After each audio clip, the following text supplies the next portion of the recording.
Welcome, everybody. Welcome, everybody. This is another episode of Strauss Company's Museum Moments. And today we're visiting the East London Museum. Strauss Company started this series last year during deep lockdown when museums put up brilliant exhibitions, but they had to close their doors because of COVID-19. And we thought it a suitable platform for museums to showcase the rest of the country and the world what they are up to.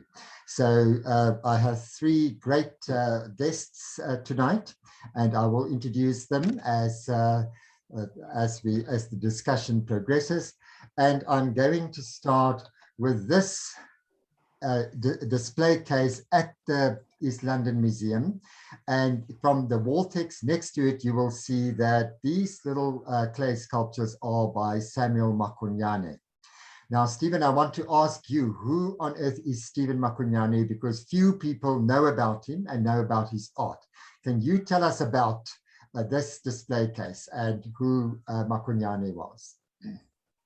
Okay, so Samuel Marconian was a sculptor living in Lesotho and working in the 1930s. He was working right up until 1945. He died at a very young age. That's a photograph of him. If you look to the left and to the right of him, those are a set of 5 of the figurines that he made. And that kind of gives you a sense of the scale. They really, really are very, very minute. And so I've been working with a company called Dijon Design on the development of a new museum for Lesotho, the National Museum. And there's a collection of Marconianes in Morija, in the archive in Morija, of more than 30 Marconianes, which will be displayed in the museum. So what we've been doing is we've been doing research into his work and his life and seeking out collections. So if you go to the next slide, that's a photograph of where he lived and in probably his studio where he worked. This publication is a monograph that was published in 1951 by Damant, who acted as his dealer. And it makes it the earliest publication of a monograph of a Black Southern African artist. In fact, it's one of the earliest monographs. You're only starting to get monographs of South African artists. You'll probably know, Wilhelm, but from the 1940s. So it's quite a remarkable publication. So all of the information that we have is from the little Damant book. And just by the way, this copy I found last week at Quagga Books, and you can see over there, it is actually signed by Damant. So that was a wonderful little find. So that is, in essence, who Marconian is. A sculptor working in clay, working in a pit, low-fired clay sculptures. And there's this wonderful collection in East London.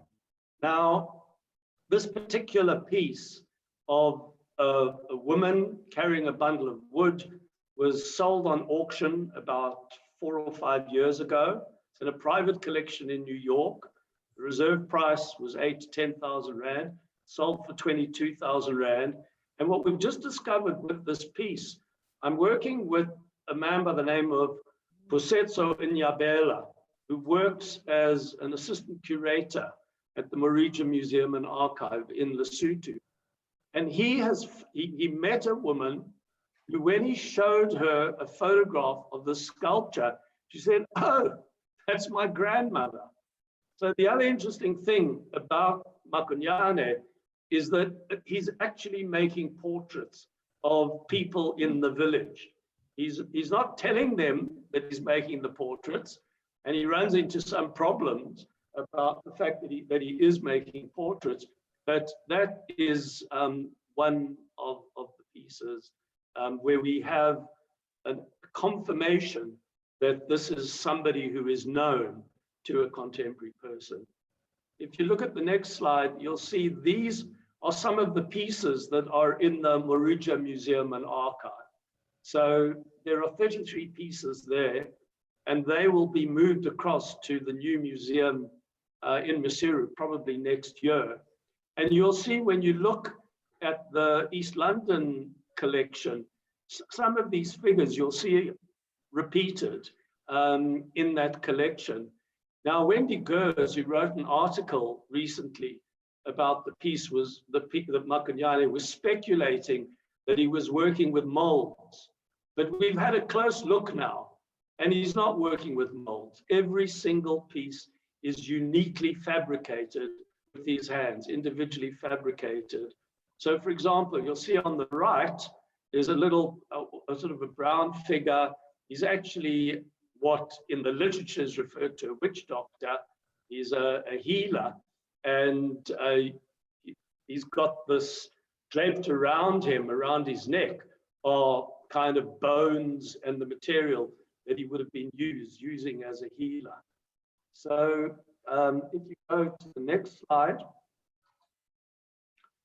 we've done a number of projects this year on Marconian.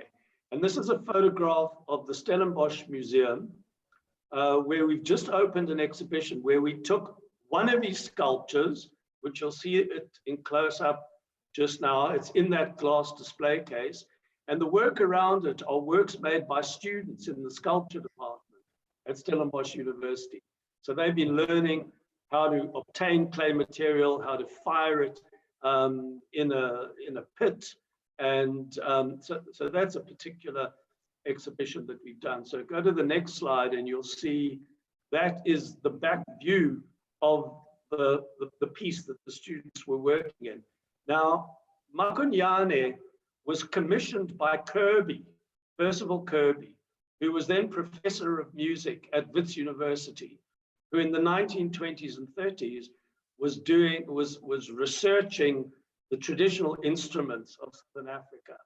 And he met Damant and he saw Marconian's work, and he commissioned Marconian to make 8 musicians from Lesotho.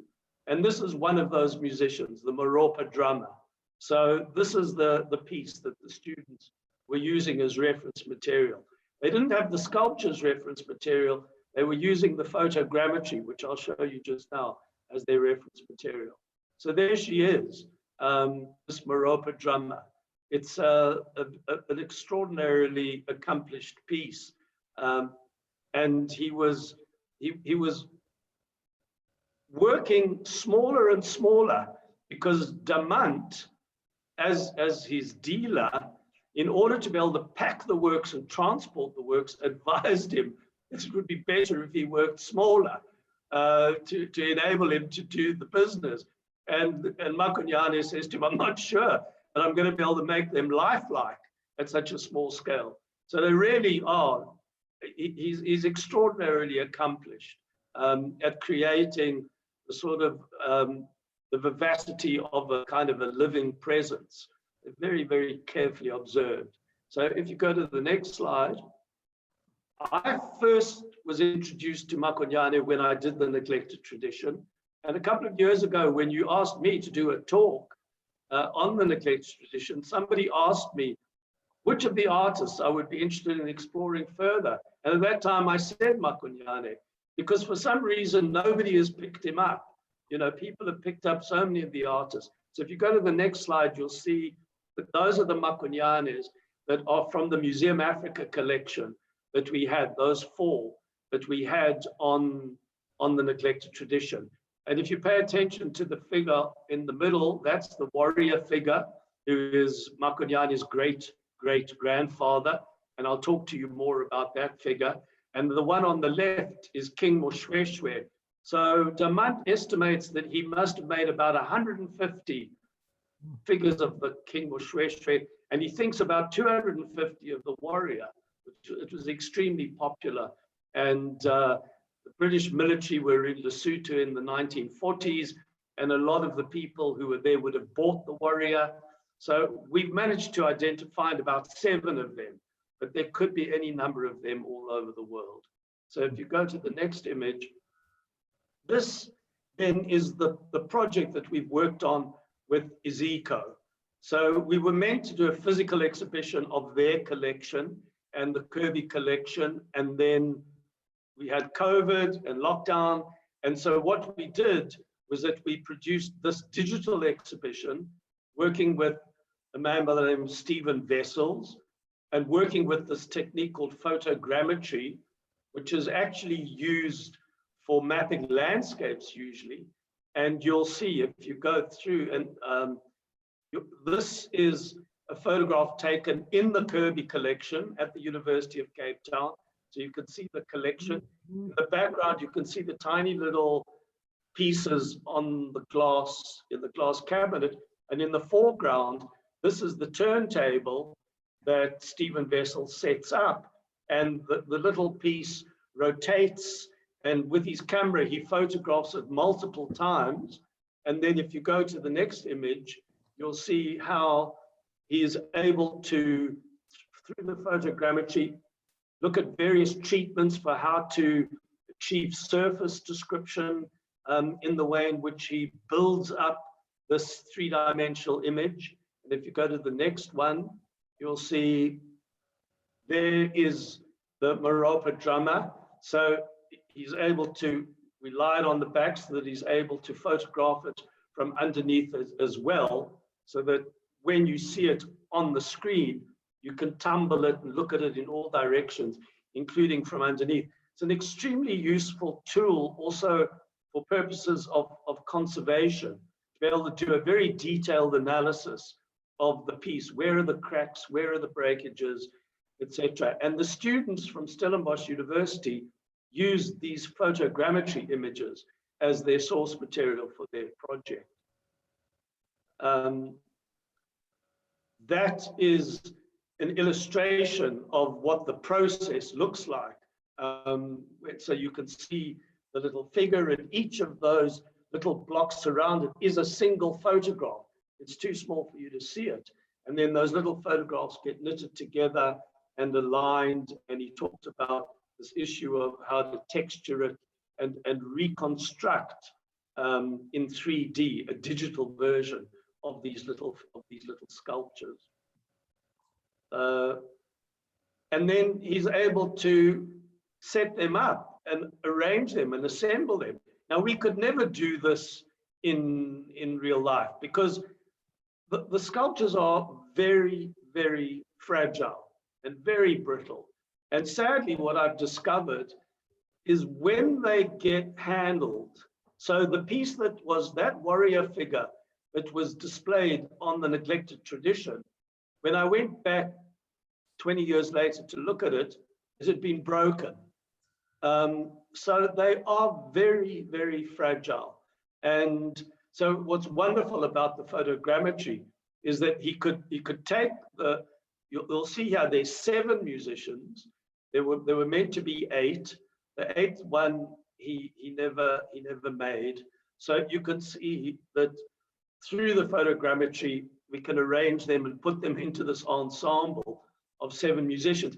And when we went to Lesotho and we found 5 living musicians who still play these instruments. And you'll see on the Ke Liha Pene digital exhibition on the Iziko website, we've recorded musicians playing, and you can hear some of the music of these instruments. So it's a very extraordinary technology, very, very useful. Then that book that is open is the Kirby book. In 1934, Kirby published it. He sent a copy of the book to Damant. Marconian saw the book, and so that's the photograph that appears in the book with the woman playing the Maropa drum. And then in the background is his interpretation of the piece. And if you go, that drum was acquired by Kirby. So there's the drum. And we looked very, very carefully at the photograph, and it is the exact drum. That is the drum that Kirby photographed of this woman playing, and then he acquired it for the collection. And even in 1934, the drum was extremely rare and very, very difficult to find. And there are probably only about 3 of those drums in museum collections. So that the Kirby publication is very useful. And there you see, again, now, in all likelihood, that's a portrait of a particular woman. And one of the reasons why we called the exhibition Ke Liha Pene, I lay down my pen, is when Marconian signed off a letter, that's what he wrote. So when he wrote to Damant, he said, Ke Liha Pene, I lay down my pen. And it seemed to me that it kind of talked about his working method, because you can see he'll model the figure, and then he'll take a scribe, a tool, piece of wire, a stick, sharpened stick, like a pen, and then draw into the piece, the patterning and the line. And when all of that is done, the piece is finally complete. So he kind of lays down his pen even in the process of making it. So that is a photograph of it still when it was in the Kirby collection with its accession number. And there's another close-up image. The drum, that skin is stretched over a clay. It's a clay drum, which is very unusual. And so that is the Maropa Drummer. Then when Ulrich Wolf from Stellenbosch Museum had to come and collect the piece, he created this little environment and this box with tissue paper. It took him an hour to put this tiny little piece in this box, and then he carried it on his lap in the car with great trepidation, and it arrived safely in Stellenbosch, and it's on exhibition there.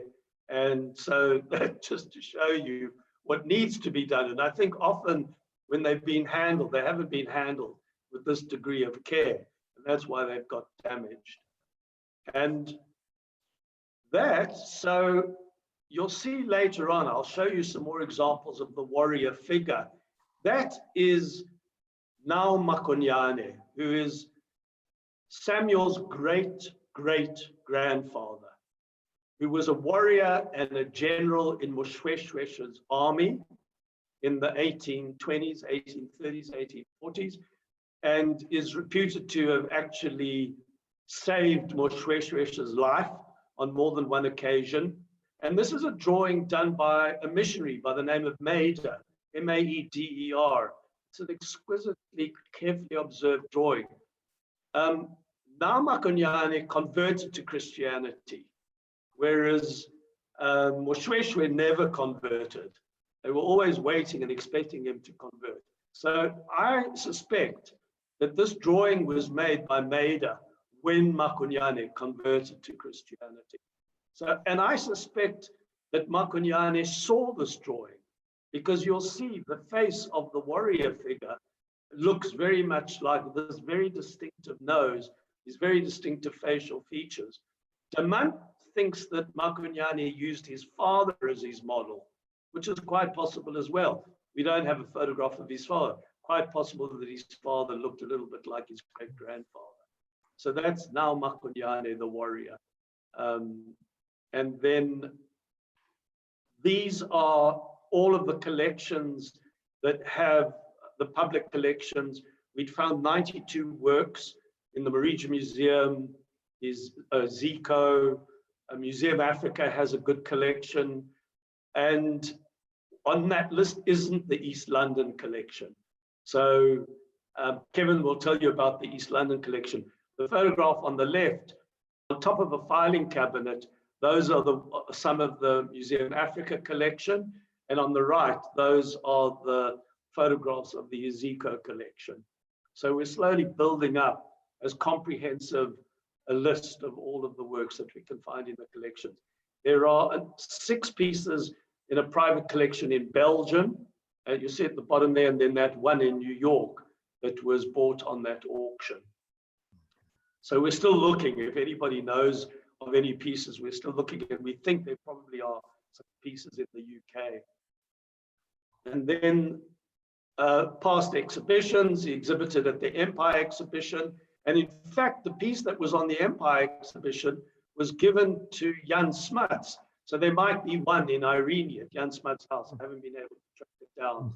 And then the neglected tradition and the commissions of those musicians that I've talked about.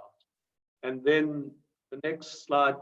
This is a wonderful piece that is in the collection at in Morija, and it's about it's called the Senya Mafi magical bird, and in fact it's a wonderful myth about a bird that engages in a relationship with a farmer and his wife, and it is able to produce yogurt, but then it steals all the children. It flies away with all the children. So this is a very unusual piece. It's a one of kind, and it's slightly bigger than all the others, and it will have pride of place in the new museum when it's built, when it's finished in Lesotho. And I think we now are going to. Yeah. Stephen, that's most fascinating, very, very interesting. I think we are over the moon to hear all of this very rich research that you've done. But I now want to introduce Kevin Cole to you. He is the senior museum scientist there at the East London Museum. And so Kevin, you know, looking at this, one would imagine that it is actually a strange place for these lovely sculptural artworks to be in a natural history museum. How come they are in your museum? I think for that, well, good evening. Yeah, the coelacanth, and well, our museum received a lot of international attention in the 30s with the coelacanth, which we'll chat about in a short while. And it's little known that the first curator and director of the museum, Marjorie Courtney Latham, in fact, she was here for 42 years. The humanities section of the museum was actually catalyzed by family collections, anthropological specimens and artifacts, and contributed to the museum then actually engaging more in the community around the humanities side. Although Marge had a very strong interest in natural history, birds, she loved plants and flowers. But visiting the East London Museum, you'll find that there's an equal amount of space dedicated to the humanities. That's mostly the upstairs section, which includes maritime archaeology, German settlers, and beadwork, which we'll chat about. And then the downstairs section is dedicated mostly to the natural history sciences. So this collection fits in well in many respects into our humanities section. It may be a little bit out of context in terms of being a collection of figurines that comes from Lesotho, but it's found a pride of place in the humanities section upstairs at the East London Museum. Yeah. Yeah. And for instance, look at this beautiful figure over here to the right. It's when you look at them close up, they are quite fascinating. So the original Wilhelm 21 little figures were donated by Mrs. H.W. Dyke, and our accession register records 24 November 1961 by the anthropologist at the time, M.M. de Lange. And it's noted in our accession register a beautiful and rare set of figures by the late Lesotho artist Samuel Mokanyana. A special mirror back case has been constructed for the figures, which are now on exhibition. So that was November 1961. In total, we've got 29 figures, and Museum Director Geraldine Morecambe did a little bit of additional research, and it would seem from our records that 2 additional pieces were donated again by Mrs. Dyke, and these were, our records look at possibly 1964, and then the remainder, the balance making up 29, we had 6 additional figures, our accession numbers 4703 to 4708. By donate purchase actually from a Mrs. McCallum, and that was a resident of East London, the 2nd of February 1967. And the 6 figures in question were a seated man, a girl with a stick, there was a seated girl with a turban, a woman feeding a baby, a woman grinding corn, and a woman carrying a basket on her head. And those figures were all purchased for the princely sum of 10 Rand. which is quite Can you incredible. believe it? Can you believe Even it? what Yeah. will give more insights in just what that means today.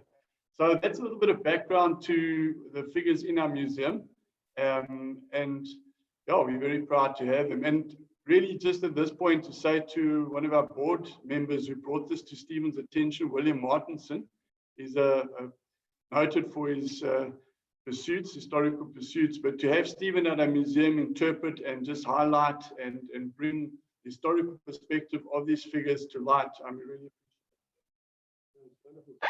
There you can see they've got two of the warrior figures. Now Marconian. So he made the spears out of metal, and he made the shield out of skin, and then he used feathers and other materials to make all the accompanying elements that could never have been made in that kind of delicacy out of clay. Just lost the. Are you still with us? Can you hear I'm us? not sure where Wilhelm went. I think just give him a moment. It might have just dropped connection. Okay. So, interestingly enough, Posetso Inyabele, who's sitting in Morija, instantly went and did some research on this gift from the Dyke family, and he's actually he's managed to trace a record of this family genealogy. And Damant actually mentions having come to the East London Museum and mentions having seen the owl. Now that would have had to have been, this book was published in 1951. So Kevin and I are kind of trying to work out. So what probably happened, our speculation is that the work was here in the museum, but only donated later in the 1960s. So Damant saw the owl and comments specifically, and he comments about the treatment of the eyes, because there's a very distinct way in which he sort of really brings the eyes to life and makes them kind of show and shine and create a sort of a lifelike quality. So tomorrow we're going to go and have a much closer look at this East London collection. And I don't know how we're doing for time. I could keep talking forever, but we're supposed to connect up with Leon at some point, and we seem to have lost Wilhelm. How are we doing? Hello?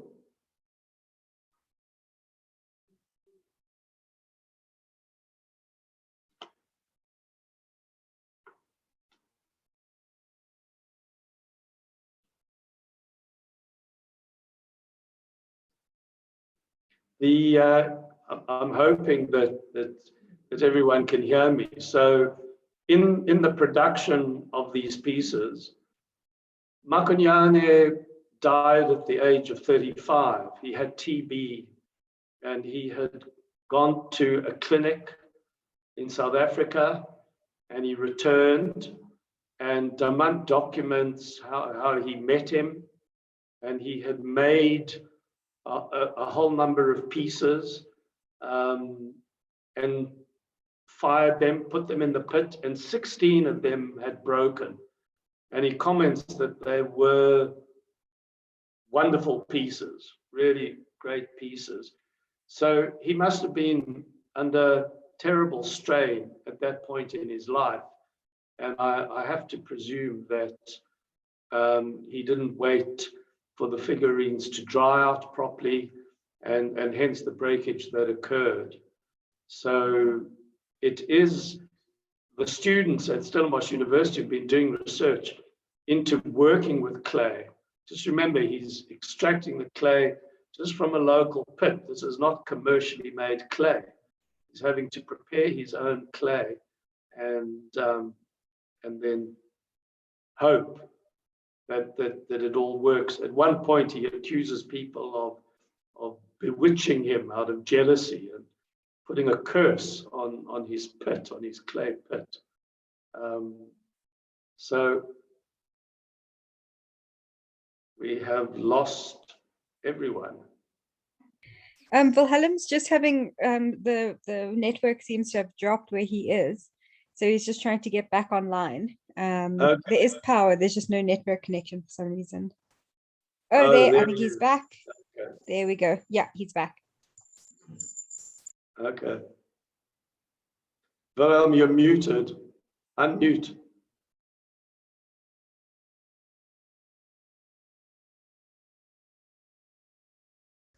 Right, we are back. What slide are we on? We're on slide 21. Have you spoken about the silicant? No. We can move Okay. on. So Stephen, yes, that's where I stopped. You sent me this image, you mentioned the warrior, and then you sent me this image of a broken warrior. What happened here? So that's the warrior in the Bloemfontein Museum. Are people able to see the image? Wilhelm, you're not sharing your screen yet? Okay. Let me just quickly share the screen. One moment.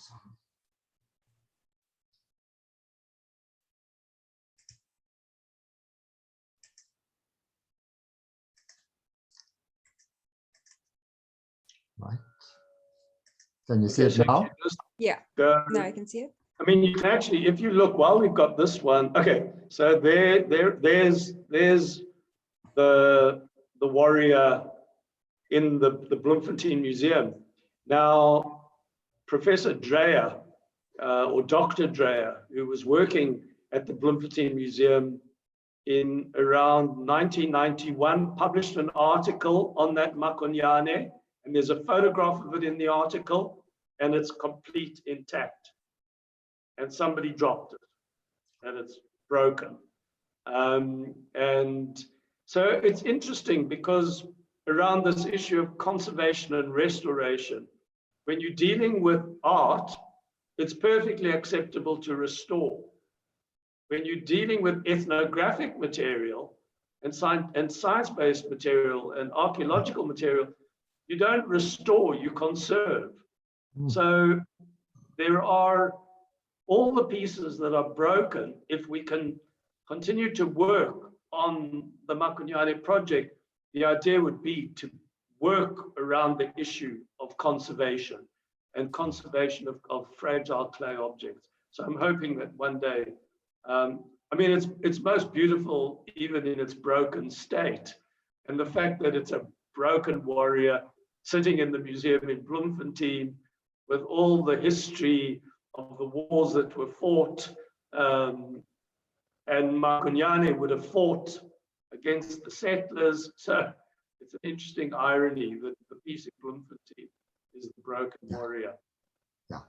Okay, Kevin, I'm going to go back to you. And of course, the East London Museum is famous for the silicon. Tell us about this. So Marjorie Courtney Latimer in her youth had a good relationship with many members of the community. And included in those community connections was a Captain Hendrik Goosen.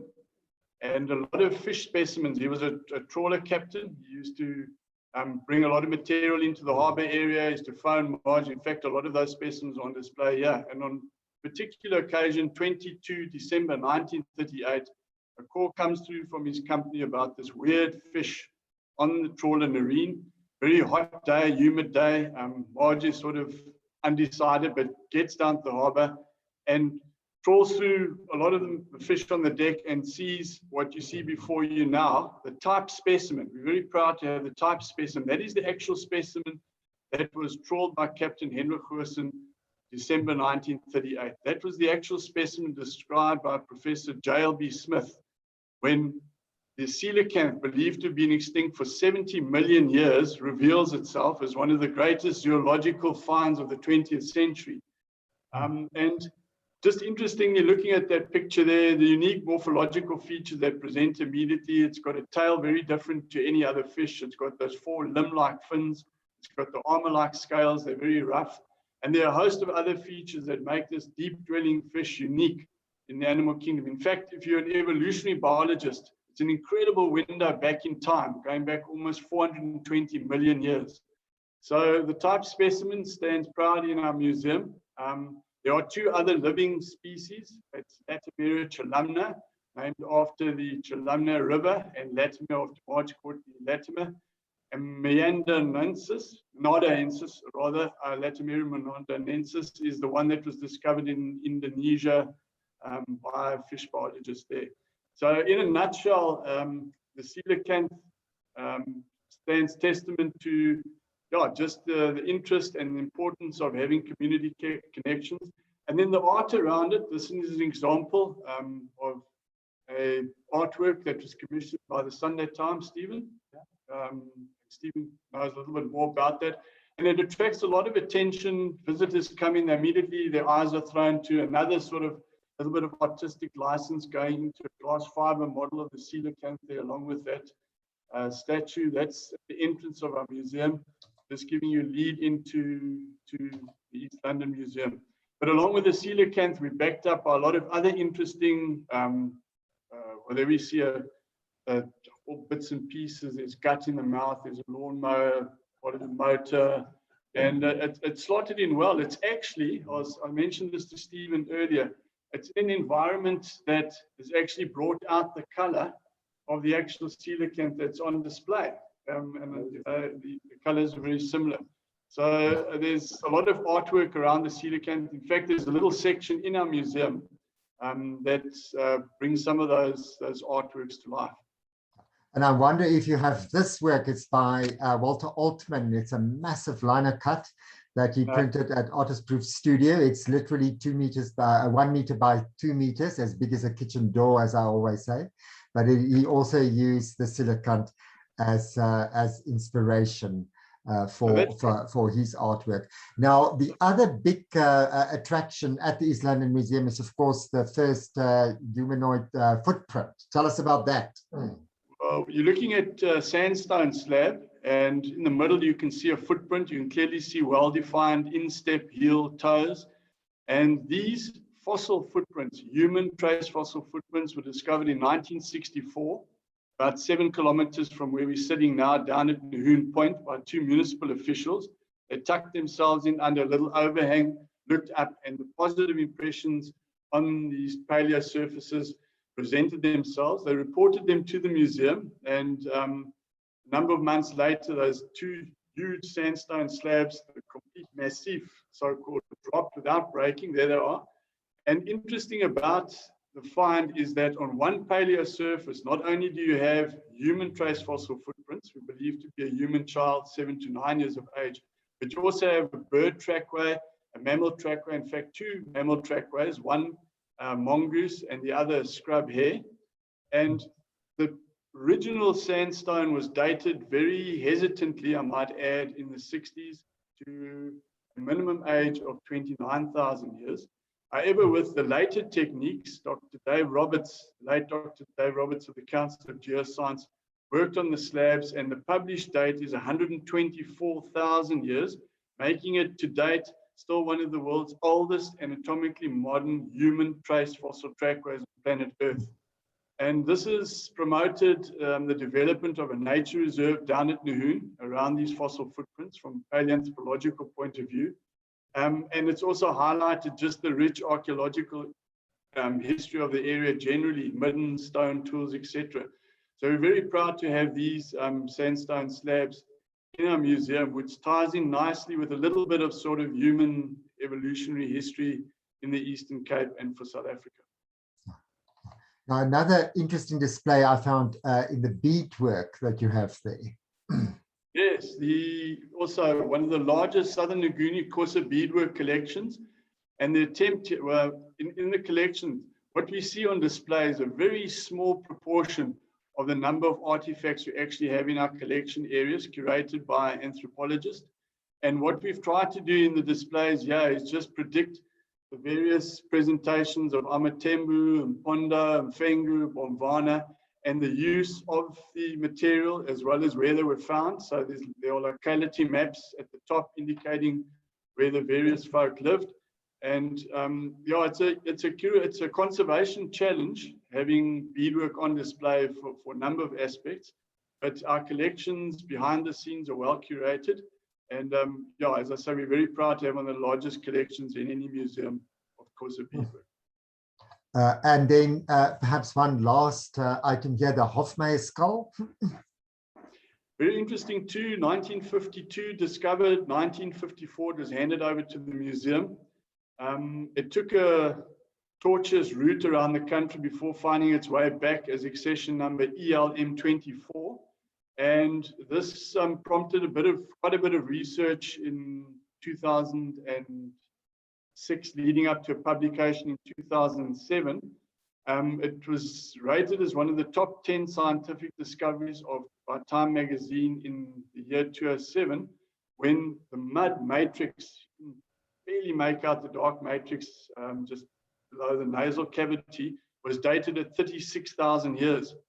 And what is interesting about the Huffman skull is that in the story of human evolution, the migrations of anatomically modern Homo sapiens out of Africa 40 to 60,000 years ago, a lot of the mitochondrial, the blood work, leads back to a common ancestor in Africa, but there's very little fossil evidence.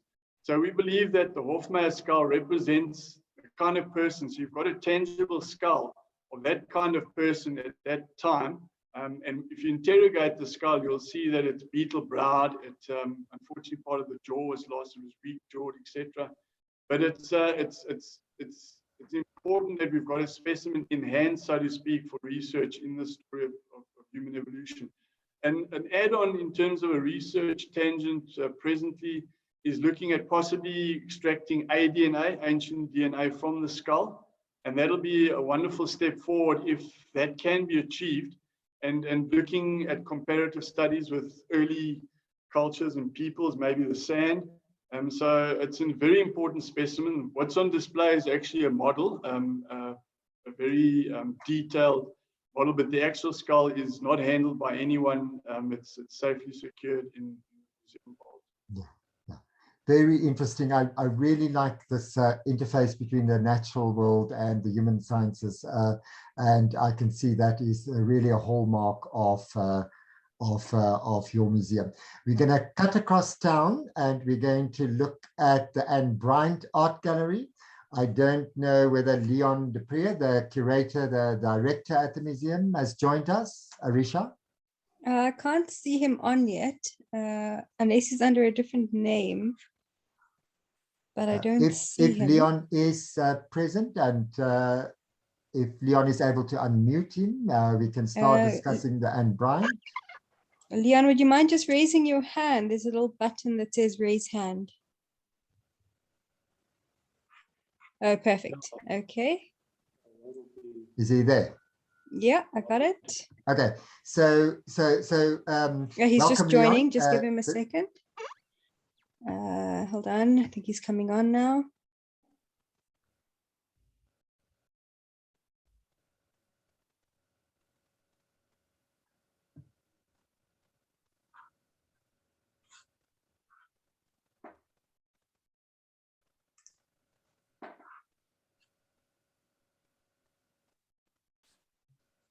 There we go. I think he's on.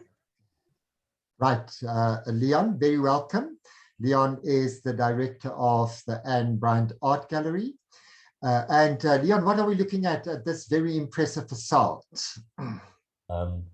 Okay, can you see my picture? Do you see me? Yeah, no, you're fine. We can hear you. Okay. And you can just tell us about this impressive building. Hello, Wilhelm. This Ann Bryant Art Gallery, it was built in 1905 by an Arthur Savage, who was a local businessman. He, 2 years later, he came into financial difficulty. And in 1907, the Bryant family purchased the house. Just to mention, Arthur Savage had a daughter, Elaine Savage, who was very prolific in the art world in East London. And she actually started the first art school, where just across the road from the East London Museum. So anyway, the Bryant family bought the house in 1907. And in 1928, Edmund Bryant died at the age of 77. And then Mrs. Ann Bryant, she was the one that really loved art and collected art. And for the next 20 years, she had a collection. And in 1946, when she passed away, in her will, she left the house to the city of East London on condition it was used as an art gallery. And so, and we've got a room dedicated to their bequest. Not all the works are on display, but there are quite a few. And once it was turned over, the house, the East London Fine Art Society actually managed it as a gallery. And the house was officially opened to the public in 1947. And then they just had a caretaker and a cleaner to look after the house. And in 1971, the first part-time curator, Miss Alison Dodd, was appointed as part-time curator. And it's been going since then. And we have a Friends of the Ann Bryant, the East London Fine Art Society. They're all support groups that help. The Friends help with the really running of the gallery and making sure everything's working properly. And the East London Fine Art Society really services the artists and their needs and keeps the art community alive. So we're just we're walking through the house with a grand staircase here, the stained glass window at the one end, and these are just some of the upstairs exhibition rooms that you are looking at. But I want you to tell me about, the Bryant collection. I think this was one of the works in the founder collection, if I may call it that. Yes, this is a very interesting work. The bequest, the Bryants handed over, but there were some donations. People did donate from time to time. And this is a portrait of William Wordsworth in his midlife. There are only two in the world, and the one is sitting in our gallery. Penguin UK often asked us for an image of the work for publication. So just to show the importance. So how this ended up in the gallery's collection is, I'm sure you'll show the next painting is Thomas Monkhouse. He was actually a cousin of William Wordsworth's wife. And it was he who commissioned the portraits through Richard Carruthers, the artist, English artist. And now the one-time harbour engineer in East London was related to Thomas Monkhouse. And that's how these paintings arrived here, and he donated them to the gallery years ago. So that's how they ended up. And so they've been I'm sure the National Portrait Gallery in London would give an eye and a leg for this one. Yeah. Yes. Bonhams have actually approached us before. Yes. Okay. Another very interesting work is this by The Race Course by John Lavery. Yes, another very interesting piece. This is part of the Bryant bequest. They obviously bought it, for the gallery, for the house. It's called The Race Course, and John Lavery, he was born in Belfast, and he's actually a Glasgow Impressionist, but he was born in Belfast in the 1800s. But he's a Glasgow Impressionist. That is a real English Impressionist artwork. So it's a real gem in the gallery. It's not very big. It's quite a smallish work, but it's fascinating. It's such a privilege we have that in our gallery. So that is, So, but also South African art, I think also one of the earlier works, this charcoal portrait by Emma Stern. Yes, this is charcoal. It's a Transkeian boy. So it's quite interesting because Irma is known as an expressionist, and she traveled widely and painted and drew many people. So it's just it's unique that we have one of a Xhosa boy, Transkei individual. So she didn't do many of them. So it's really so glad to have it in the gallery. You know, it's part of the heritage. Yeah, you mentioned the small Lavery, but this one is gigantic, the Pierneef. Yes, it measures, I'm sure, it's over a meter each way. So it's a massive work. It's really pride of place in our collection. This is a Pierneef. It's valuable. It's I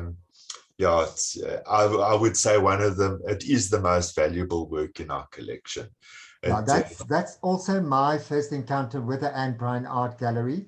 I went there in 2015 while I was curating the big retrospective Pierneef exhibition for Standard Bank Gallery. And I was delighted to include it as one of the 3 absolute anchor works in the exhibition, of course, all chosen for each large scale. The one on the left was from the Reserve Bank, and the one on the right, Pretoria Art Museum. And they told us various things about Pierneef and his art. You know, the Ann Bryant one I chose simply because it showed cultivated land, and of course the gigantic mountain ranges in the back, so typical of many of Pierneef's work. And of course the umbrella thorn trees, also very iconic in his work. And then the one on the right I chose because Pierneef was not averse to the whole idea of progress, because here you look at Pretoria from the west over the sports fields here to the new development and progress represented by those buildings there. And far in this distance, you see a very minute little image of the Voortrekker Monument, of course, surrounded by these storm clouds. So this, your lovely Pierneef, formed a very important part of that Pierneef exhibition. But also Pemba. Pemba is from the area, isn't he? Yes, he comes from Brighton Township. He was born in Causton around the late 1800s, early 1900s. Early 1900. Yeah, I think he was born in 1912. 1912, yeah. But fascinating. He's really one of the township artists, that father of township art. And it's a lovely, this is called Overload. And it's really people in a taxi, you know, your taxi environment. This was purchased in 1989 by the friends of the Ann Bryant. And what a lovely purchase. It's gone so much in value. It's been a real find for the gallery. So, Indeed. Also, somebody who's not a stranger to the museum was Walter Battus. I think he was born in Somerset East, not too far from you. Yes, that's correct. We've got a museum in Somerset East of Walter Battus's work. This is quite an iconic one. I think, it's called Smoke and Light. But where he engraved with, I think he used the back of a paintbrush to actually engrave in the work. And he's really the major abstract painter of South Africa. He's really the master in abstract painting, and brought in this idea of, the using our culture, not using Eurocentric means. So it's an iconic work. And Indeed. Another local boy is Norman Catherine. Quite a history. He also worked with Walter Battus on the Fook Island project. Comes from East London. He still has a house here in Kaiser's Beach. So he does come to East London, lives in Beerspoort Dam. I think he lives around there. But he studied at the East London College under Jack Lugg. And he became the best thing I can say about him is that the singer, that famous singer David Bowie, he sold his collection for, I think it was $500 million or something, and Norman Catherine was present in his collection, and I think for any artist that's great. Yeah, So that was Sotheby's London 2017. Yes, okay. you mentioned that Jack Lugg. Yes, he's quite interesting. He was a principal. He taught me as well when I was at the college. So he's a prominent name in East London. He was principal of the art school, the East London Art College, which was really had a good name. I think he was known really for teaching good drawing skills. It was the main, but he was very influential in the art world in East London. And yeah, he's known. Yeah, no, indeed. I think he was there for 35 years. He was head of the art school for 35 years. And as you say, you know, quite recently there was this publication, The House That Jack Built. And if you haven't got it, you really, really need to get hold of it. It is quite comprehensive. It sort of detailed his whole life. And then I discovered, you know, all the exhibitions that he held in East London. And look at this impressive list. You know, at the Ann Bryant Gallery, 1956, 1981, 1990, at the Municipal. This was, in fact, a retrospective exhibition in 1978. And then, you know, Kevin, the East London Museum, often exhibiting theirs, 59, 61, 64, 69, 71.